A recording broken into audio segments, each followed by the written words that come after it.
Okay, good morning. So let us continue the lesson.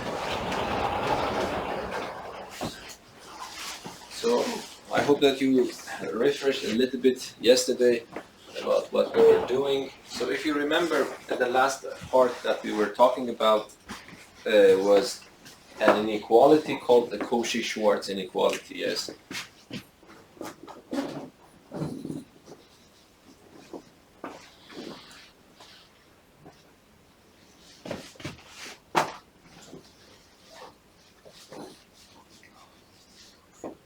So what was the content of Cauchy-Schwarz inequality, as we learned, is that if I have 6 real numbers, so let me call them A, B, C, X, Y, and Z, they are arbitrary real numbers, then we learn that this inequality holds regardless of the values that I choose for these 6 numbers. Yes, that was ax plus by plus cz squared is always less than or at most equal to a squared plus b squared plus c squared multiplied by x squared plus y squared plus z squared. So that was the Cauchy-Schwarz inequality. So if you choose any 6 numbers, regardless of the values that you choose, when you calculate this expression, it is always less than or equal to this product. And of course, maximally, it becomes equal to this product. And if you remember, I gave you a little bit of time, and I think you succeeded to do it algebraically. So it means that you started simplifying this in a reversible way until you reached to a point that it was a clear, true inequality. And then I told you that there is an alternative way. The reason that I'm bringing it up in this context is because you can also use the vectors to prove this a little bit easier and have a better understanding of what is going on. Okay? And I always tell you that, I told you before that whenever you have inequalities with having the possibility of having the equality sign, it is always good to know when the equality sign holds. Yes? So if you go back to that video, to that lesson, we realize that if this happens to be equal to this maximum value, this happens if and only if the ratio of these numbers are the same, meaning, for example, x over a is equal to y over b equals to z over c. Of course, in this case, a, b, and c shouldn't be equal to 0. That's also good to know because I want to use this idea today. If you go back to and see the proof, that is very easy to see why this is the case. Okay, and then I told you that now let us look at the same problem. So you see there is no track of vectors here. They are just 6 numbers, and I am claiming that this inequality holds. We proved it using just algebra. But now let us try to understand it from a vector point of view. So I would say that, okay, you give me 6 numbers, A, B, and C. I put these numbers in a triple, and in analytic approach to vectors, you know that this triple can define you a vector. I call that vector vector U. Yes? And then you have given me 3 other numbers. I arrange them in a triple again. This becomes a vector in analytic approach. So I call that vector vector V. Yes? And then we know that by definition of the dot product, u dot v is equal to the norm of vector u times norm of vector v times cosine of the angle between them. So let me consider that angle between u and v is called theta. And then, of course, if these 2 numbers are the same, it means the absolute value of this number is equal to the absolute value of this number. But the norm of u and norm of v are non-negative numbers. They don't need absolute value sign. So let me just ignore the absolute value sign for them. But because theta, the angle between two vectors, is somewhere between 0 and 180, so it might be in the first quadrant, cosine is positive, I don't need absolute value, but theta might be in the second quadrant, cosine is negative. So it means that to be on the safe side, I cannot remove absolute value sign, I have to keep it. Yes? But you also know that absolute value of cosine theta is at most equal to 1. Yes, do you agree? The cosine, the maximum value for cosine is somewhere between -1 and 1, so it means the absolute value of cosine is smaller than 1. So then it means that this is definitely less than or equal to this expression. I just want to make sure that you understand why this is true. Yes, do you agree that this is less than or equal to this expression because this part is less than or equal to 1? Okay, and then look here and there.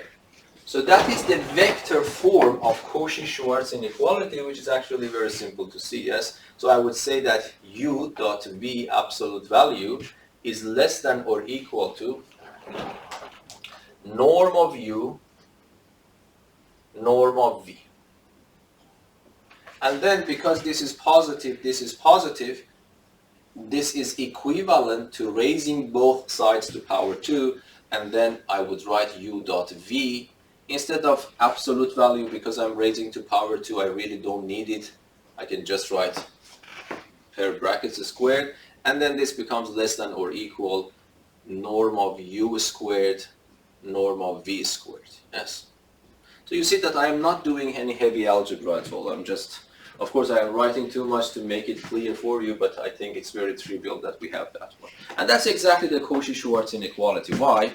Because if I ask you what is u dot v, I hope that you remember. If I in the analytic approach, what was u dot v? Do you remember? If I want to calculate u dot v using the components of vectors, what I'm supposed to do?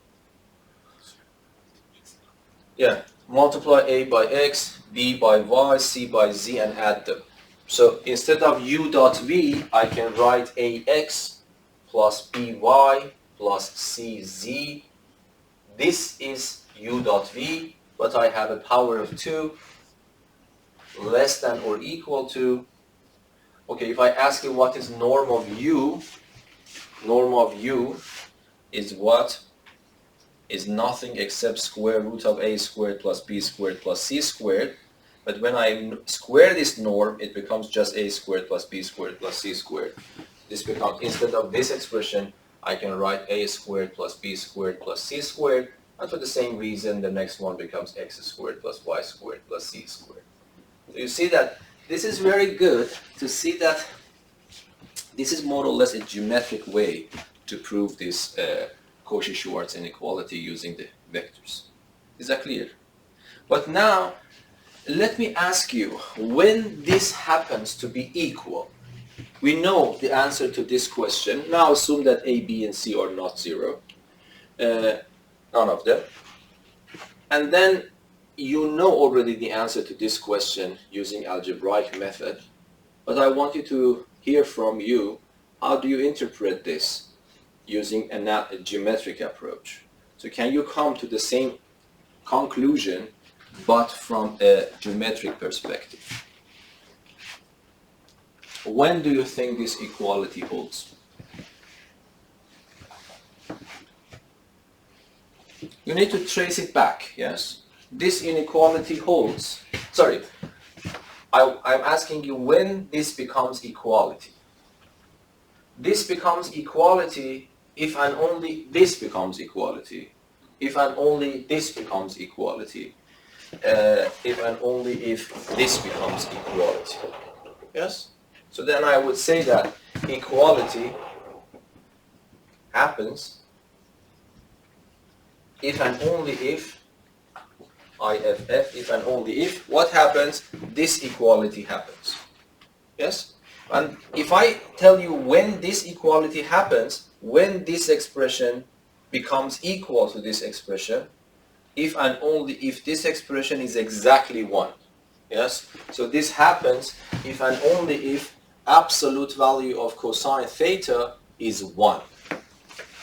But this happens, instead of if and only if, let me write double-sided arrows here.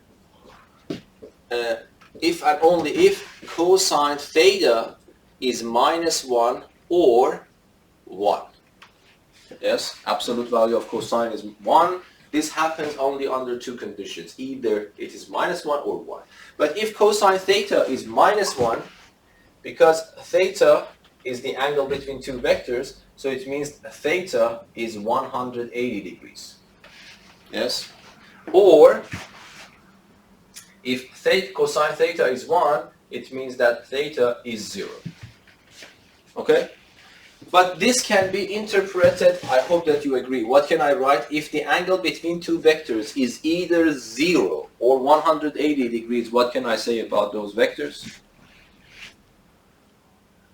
They are parallel, either in the same direction or in opposite direction, yes? But they are parallel. So if and only if U is parallel to V.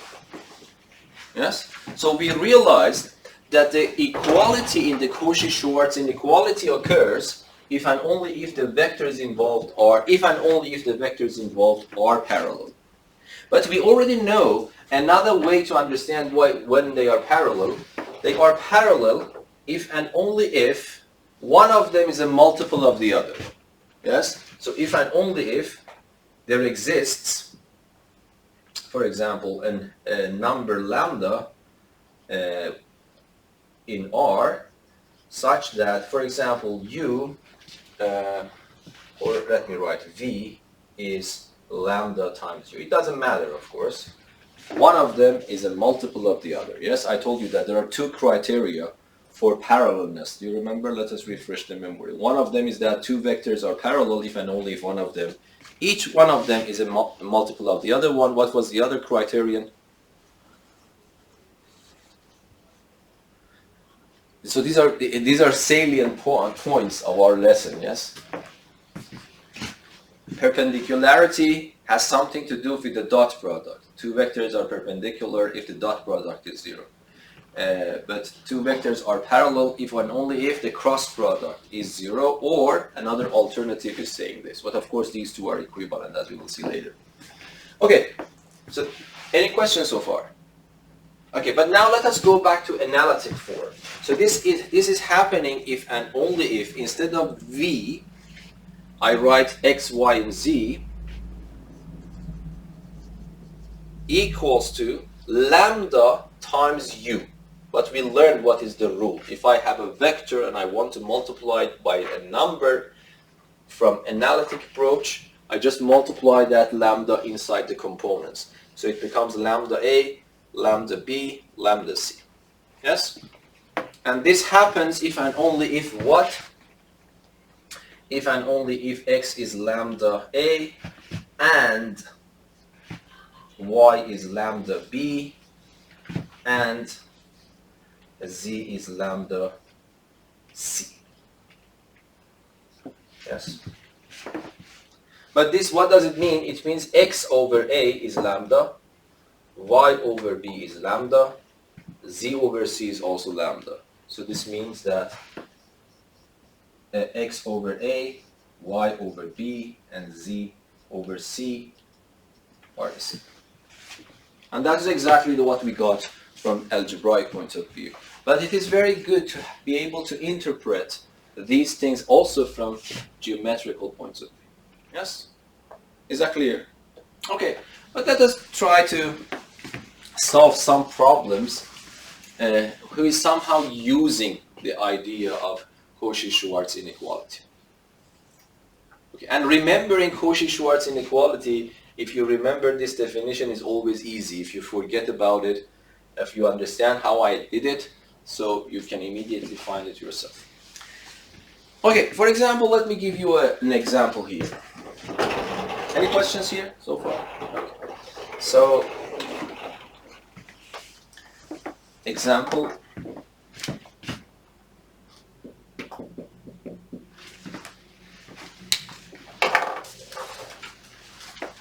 This is a very simple one. So let me write, let x1, x2, y1, y2, z1, and z2 be positive real numbers. Okay? Show that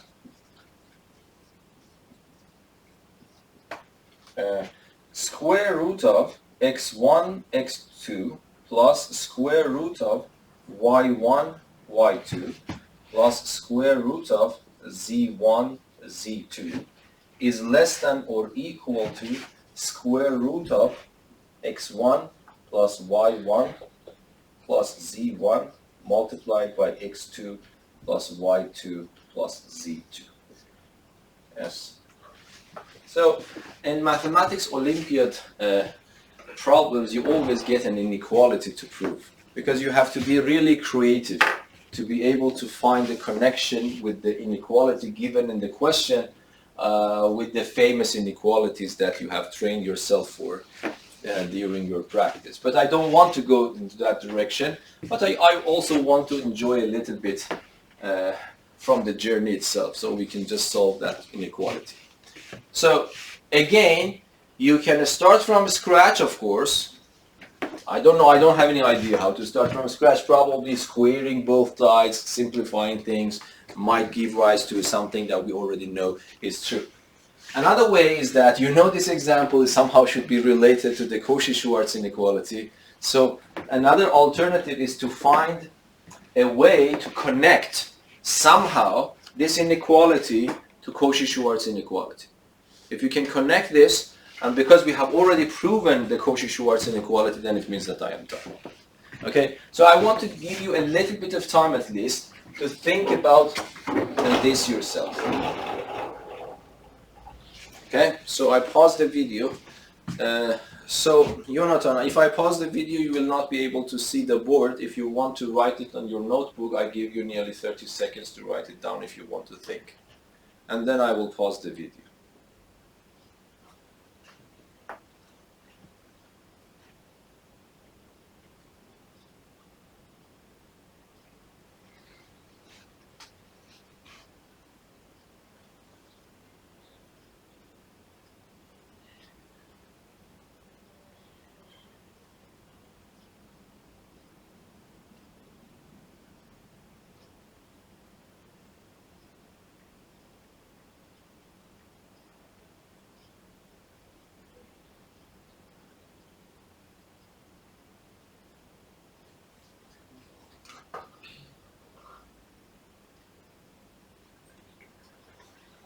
Okay, do you have any ideas how to do it?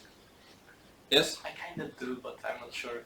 Yes? Like, so if you replace like all the variables to being like the Squared. Yeah, the square, Yeah. then you can like go like prove. Yeah, your idea is correct, but you need to fix it in a very rigorous way. So I need to understand what you mean. Yes, your idea is correct. So let us have it here on the board in front of our eyes. Yes, it is being seen there. Okay, so here we have this inequality for any choices of A, B, C, X, Y, and Z. Actually, what Dima is saying is we have to look at this equation, have a smart choice for A, B, C, X, Y, Z, so that its consequence is that. Yes? And can you tell me what choice we can do now?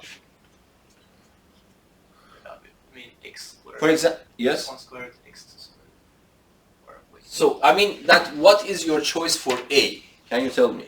You want to choose something for A, B, C, for X, Y, and Z, so that if you plug in your choices here, the consequence is that. I went the other way around. No, the other way around is not very logical. It is logical when you want to discover the pattern. But when you want to write the solution, you have to start from one thing that you really know it is true. So when you go from the other direction, it means that you're assuming this is true. You are concluding the Cauchy-Schwarz inequality. This is good for a scratch paper, but this is the way that mathematicians do. They do it in this way in a scratch paper, but they want to write it down. They write it upside down. Yes. So that's what I'm saying. Now, can you tell me what would be a good choice for A? So in Cauchy-Schwarz inequality, okay, I want to so because Cauchy-Schwarz inequality is true for any choices of A, B, C, X, Y, and Z, okay, what can I choose it? Look here. What? Square root of what? X1, okay? And then if you do that, what do you do for B?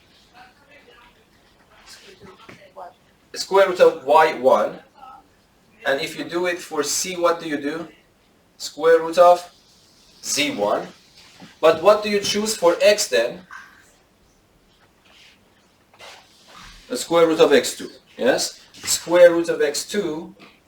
What do you choose for Y? Square root of Y2. And what do you choose for Z? Square root of Z2. So I hope that you understand my logic. My logic is this. We already showed that this is true for all choices of A, B, C, X, Y, and Z, including these choices. But why on earth we are thinking about these choices? Because we know that if we do this, we will somehow get this one. Okay, let me write this, and if you have questions, I will answer you. So I am choosing these things, and then I want to plug them here. A times X. A is this one, X is this one. A times X, I hope that you agree with me, becomes what? X1, X2 square root.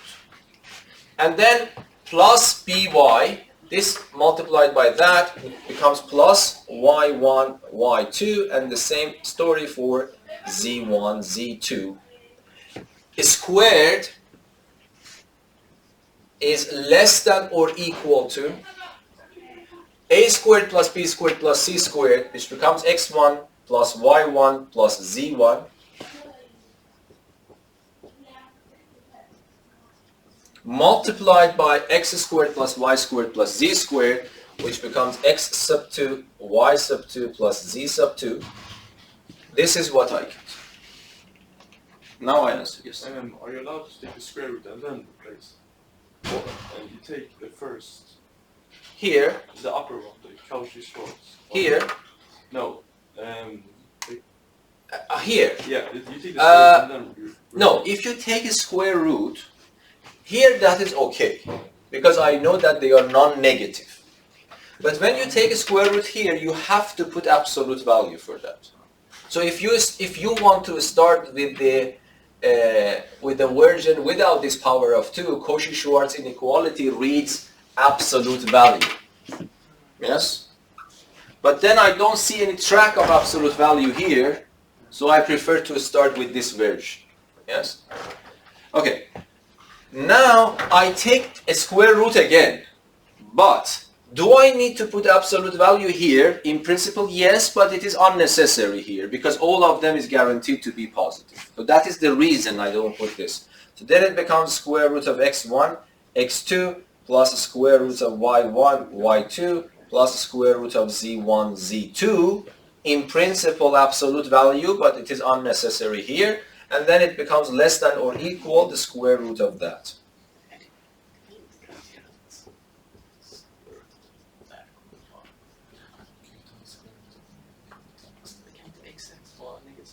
Okay, is that what I got or not? Yes. So we are done. That is the proof. Yeah, is that understandable? Not happy?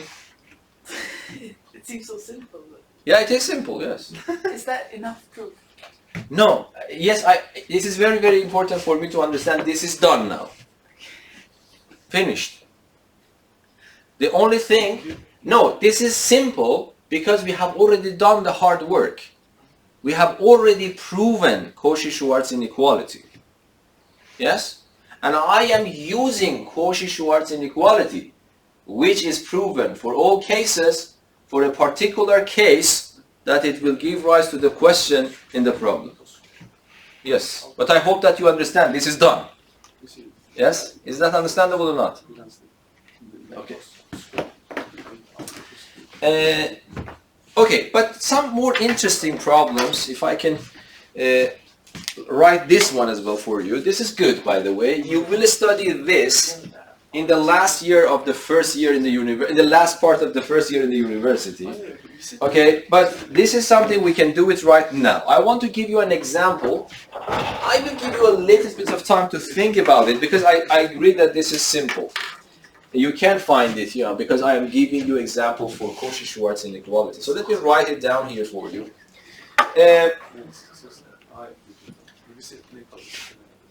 Let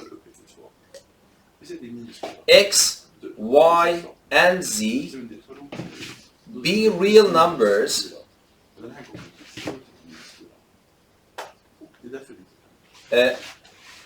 such that we know something like this happens.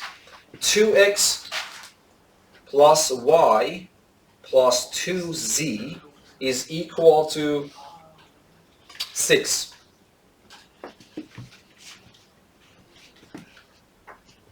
What is the minimum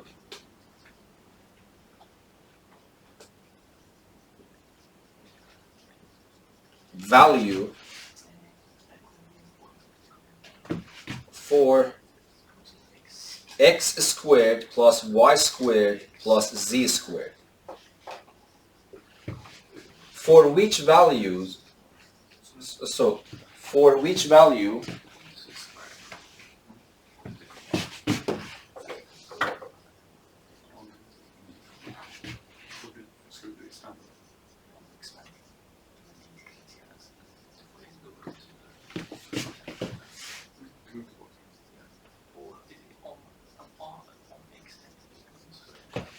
this minimum is achieved or is attained, yes? So that's an important question. I want to think a little bit about this to digest the problem, and then I will little by little guide you through the solution if you couldn't find any way. So let me just keep Cauchy-Schwarz inequality in front of your eyes, yes.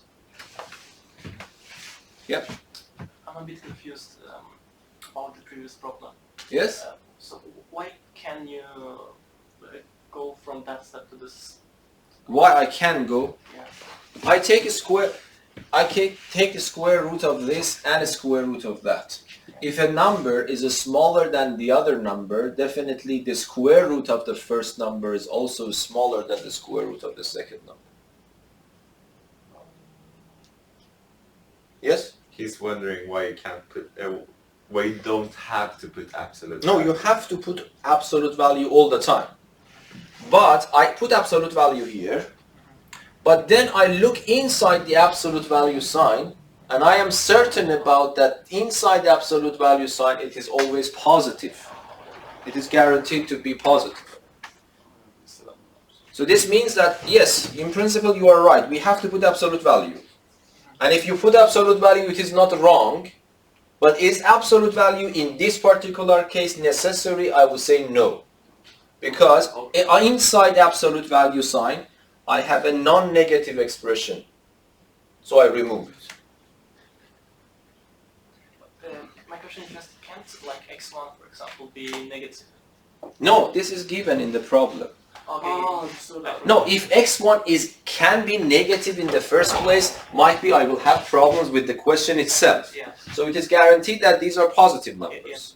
Yes. Then, And Cauchy-Schwarz inequality works for positive and negative numbers. I am using that version of Cauchy-Schwarz inequality which is for positive numbers.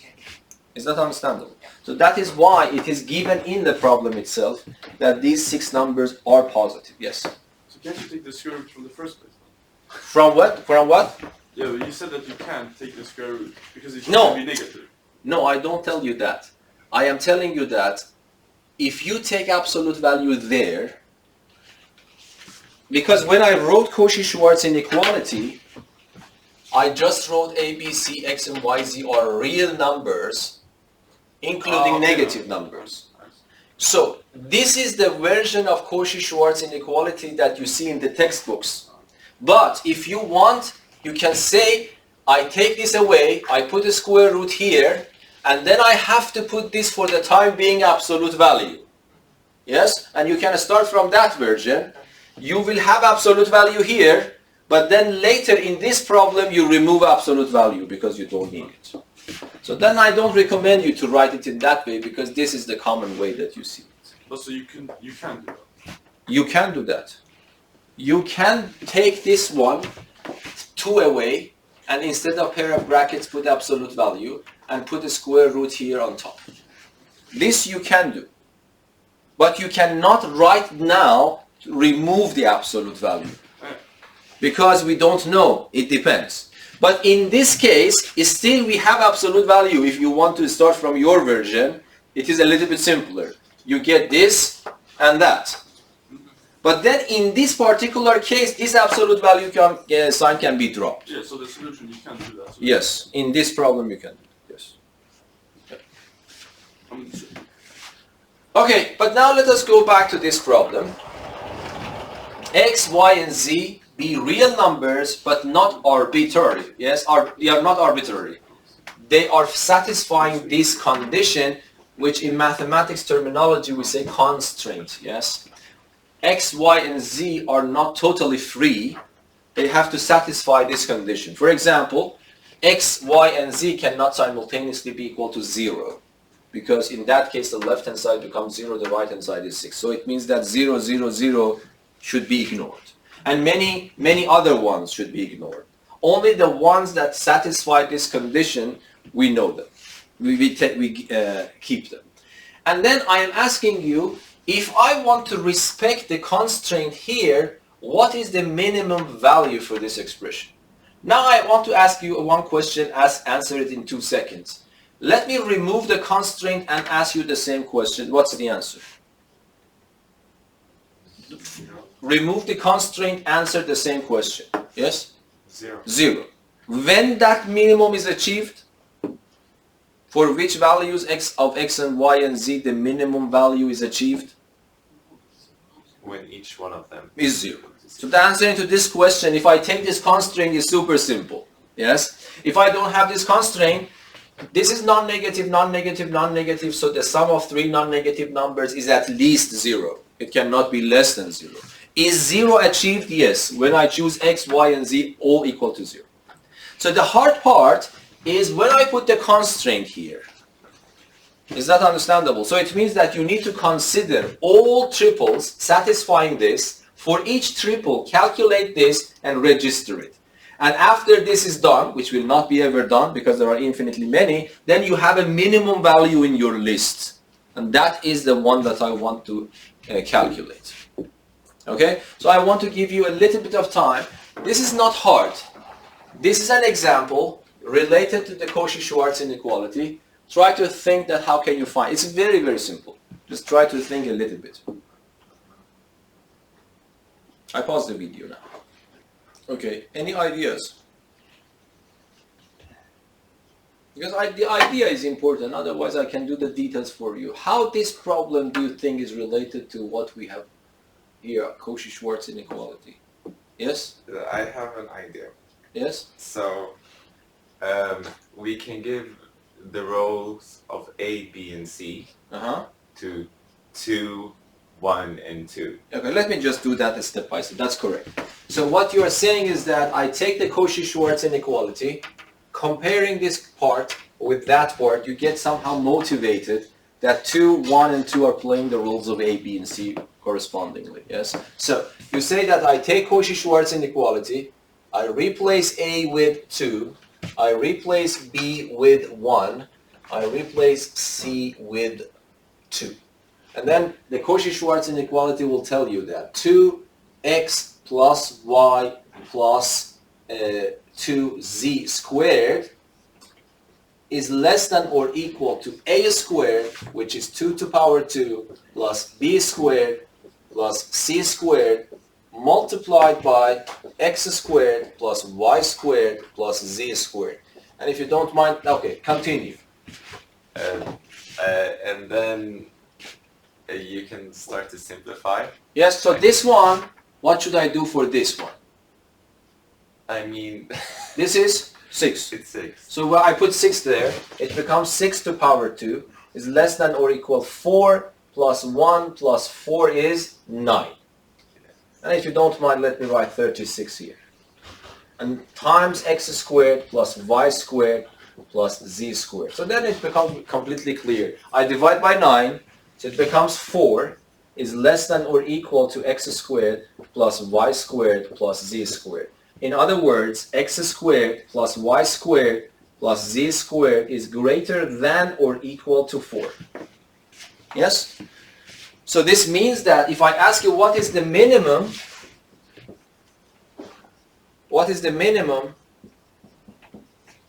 is 4. Yes? So the minimum value of this expression is 4.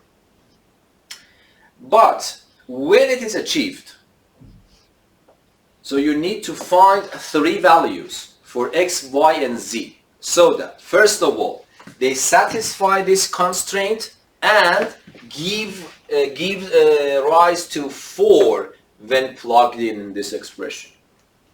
It is not that easy if you want to just guess it.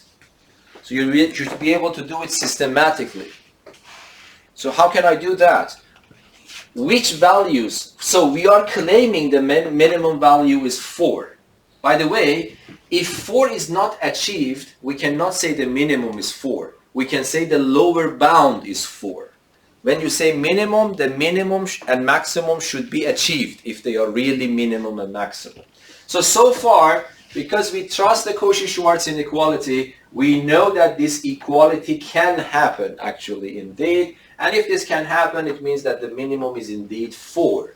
But the rest of the question is asking for which values this minimum is achieved. How should I answer that question? The second part will help you. Because this minimum is achieved means I want to have equality here. That is the meaning.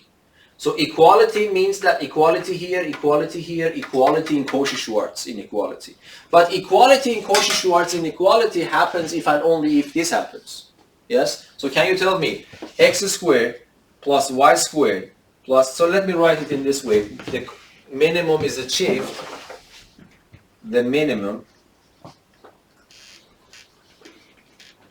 is achieved if and only if, can you tell me what should I write?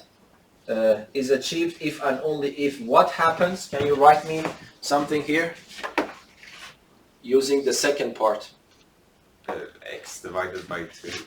X divided by a, which is 2, should be equal to Y divided by 1, so which is y. Z divided by 2. Okay? So it means that I need to find 3 values for x, y, and z so that they satisfy these 2 equalities together with this equality. Is it doable? Yes. How many equalities are involved? 1, 2, and 3. 3 pieces of information. How many variables are missing? Exactly 3. X, y, and z. So that's the system of 3 equations in 3 unknowns. So it means that you set up a system. One equation in the system is this. Another equation for the system is this. Another 2 equations for the system are these. Okay? If I can solve this system, then I am done. So how can I solve this system? I want to give you a little bit of time to solve this system. Okay? Just solve the system, please.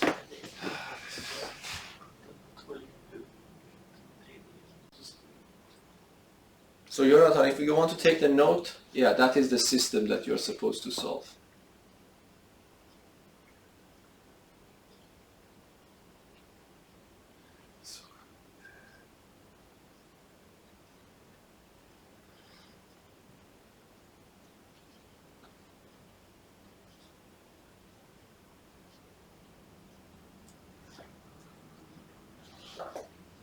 Okay, I think the time is more than enough. Could you solve it? Maybe. So what are the answers? Y is 1.5 or yeah, let me see if I have them here. Y is 3/2. No. Y is I think maybe. 2/3 if I have done it right here. Then I did it wrong. Yes, 2/3. Yes. Okay. So first of all, I want you to see something. This is in the worst case scenario. I hope that you understand. This is a Mat 2C problem. Yes, because this is 2x plus y plus 2z is equal to 6. And then, for example, you can take these two. X is 2y. It means that x minus 2y is equal to 0. You can take these two, for example. You can write 2y minus z equals to 0. This is a little bit more familiar to your eyes. Yes, that is just a normal system. Yes, and I don't need to consider both of them, because if I put this equality and I take this equality, this equality is automatically satisfied. So that's not an extra piece of information. Yes, so that is not independent. So this means that this is one way, and then you can solve it, and the method of elimination or substitution is the best one. You just think about one variable and one equation, and write, for example, I take x equals to 2y.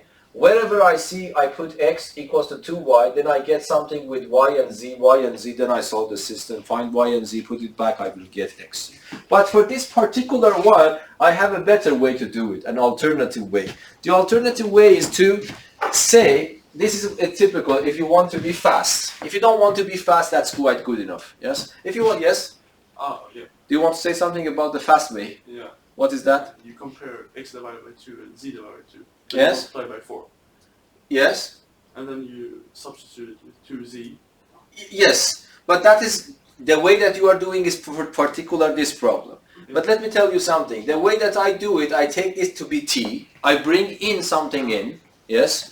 And then what happens in my head, x is 2t, y is t, z is 2t. I put them back, I will get one unknown. When I find t, I will find x, y, and z. Yes? So if I put that there, so do you agree? I bring in another variable. Apparently I am making the problem harder by bringing in another unknown, but it is easier, because if I put t there, x becomes 2t. I put it there, it becomes 4t. Yes, even you can do it immediately in your head. Y is t, and then again z is 2t. Put it there, it becomes 4t. It becomes what? 6. This is 9t is equal to 6, so t is 6/9, it is 2/3. So t is 2/3, but I want x. X is 2 times larger than t. So then it means that I can immediately find all of them. X is 4/3, y is 2/3, and z is 4/3. Yes, so that is a faster way to solve this particular system. Anyway, it doesn't matter if you really follow this. The point is to be able to solve the system finally. So you see, it was not easy to guess at all. Yes? It was easy if I didn't have this constraint. But when I put the constraint in, it was not easy to guess. First of all, I hope that you agree with me. It was not easy to guess that the minimum is 4. Why 4? Yes? And when it is achieved, for this very particular case of numbers, that is achieved. By the way, if you don't believe, you have to test it. Put these 3 numbers in x squared, y squared plus z squared, and if you do the calculation, you definitely should get 4. If you don't believe, you have to check it yourself. Is that understandable? Yes or no? Okay. Let me just give you a little bit of insight by Geogebra. If I ask you, first of all, let me ask you one question, test your understanding. Can I ask you the same question and ask you about the maximum value? Of course I can ask, I can write it down. I can just clean and write maximum. The question is that, how do you answer that?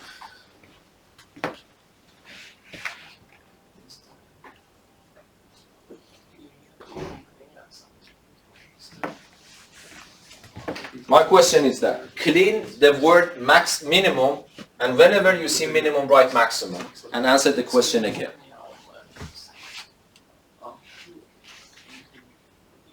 I want to feel what is going on. You cannot pick the maximum value. So what does it mean? Just elaborate. Yes? It's infinity. Why? How did you come? Yes, you are right. So there is no minimum. By the way, if you say infinity, Can I say maximum is achieved? No. So there is no maximum. So it means that there is no upper bound. But you cannot say that minimum is maximum is infinity. This is a sloppy language we use. But I want you to understand when you say the maximum is infinity is different from saying the maximum is 1000. Yes? Yeah. Okay. But why? How did you feel that the maximum shouldn't be there? I just thought about the calculation. That the sign. Yes? I just felt it. I don't know. Okay. No. Yes? I mean, we have the, you will do the same calculation, you will end up having x squared, y squared, and z squared be bigger than 4. And No? Okay, bigger than 4, yes. Yeah, and then let's go. Any number can be bigger than 4. It's gonna go all the way to infinity. No, that's not a good idea. Well, No, because Don't connect the No. others with this fire. what you are saying is that I want you to understand that is a wrong argument. The reason is that what you got here is you have used this inequality and got the minimum value. How do you know that there are no other inequalities that you are not aware of, which will give you the minimum, the maximum value? So this doesn't tell you, so this only tells you that Cauchy-Schwarz inequality is useful if I want to find the minimum value of that. It doesn't say anything about the maximum value. It just tells you that this one is greater than or equal to 4. But how much larger, we don't know. This is not capable of giving you an upper bound for this value. So that is not the right argument. I want you to understand that. You understand that? Okay. Now, yes? I don't know if it's right, but Yes? I thought that x and z can be how big, as big as they can, because they can. If z is the negative of x. Exactly. They Thank you. can And it doesn't affect this because this is not sensitive to the sign. So what Dennis is actually saying, you can't assume that y is 0. Yes? And then I can make x very large, but simultaneously by making z negative, I can compensate for that to make, so it means that x becomes very, very big positive. I can compensate for that for making z very big negative. But when I put them back here, I chose y to be 0, but then this one and that one both become positive and huge. So it means that I can increase the value without any bond from above. Is that understandable? So if I ask you what is the maximum, you should be able to say that there is no upper bound for this, under this constraint even. Yes? Is that clear? Yes or no? Okay. Now, I want to use GeoGebra to give you an understanding of geometry beyond that. This is a pure algebra problem, apparently. But it is very good that we understand this from the geometry point of view. Okay? So let me just start. Okay, hopefully this will work. Okay. So, first of all, I hope that you agree that I have to go to 3 dimensions because I have 3 variables involved. Yes, this is why from the beginning I have done that. And let me make it a little bit more beautiful to put these things there. So that's the ground level. Okay, you still don't know exactly, but do you have any clue? If I draw the constraint, what was the constraint? 2x plus y plus 2z equals to 6. What it will generate? I don't expect you to know, but what do you think it will generate? Because I do not have any power of 2 on x, any power of 2 on y, if this is finished, it will generate a straight line in 2 dimensions. Yes? Any equation of the form 2x plus y equals to 6, for example, is an equation for a straight line in plane. But now I go to the 3 dimensions and I add one variable without any powers, 2x plus y plus 2z equals to 6. What do you think it will generate?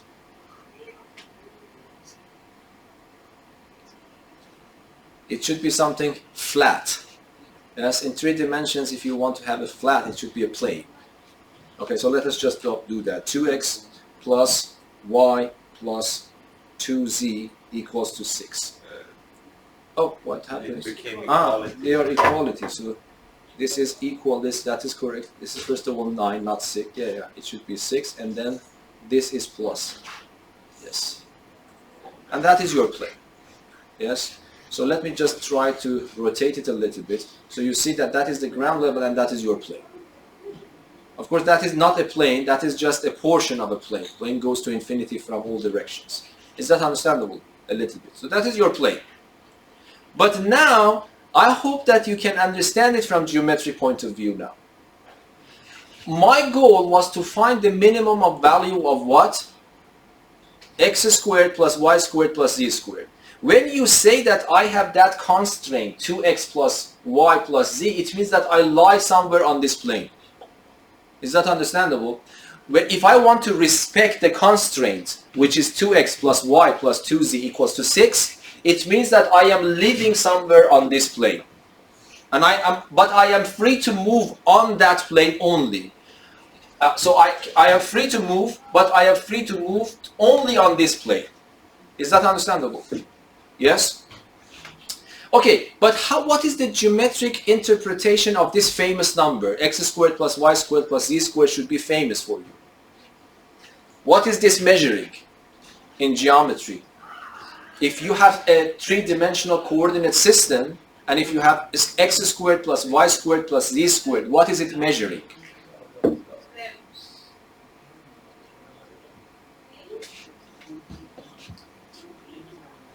What is it measuring? Just think a little bit. This is a very famous number, isn't it? Let me change the color a little bit. Yeah, that's more transparent. So, what does it measure? Come on. In two dimensions, x squared plus y squared, what does it measure? If you have a point with coordinates x and y in two dimensions, x squared plus y squared measures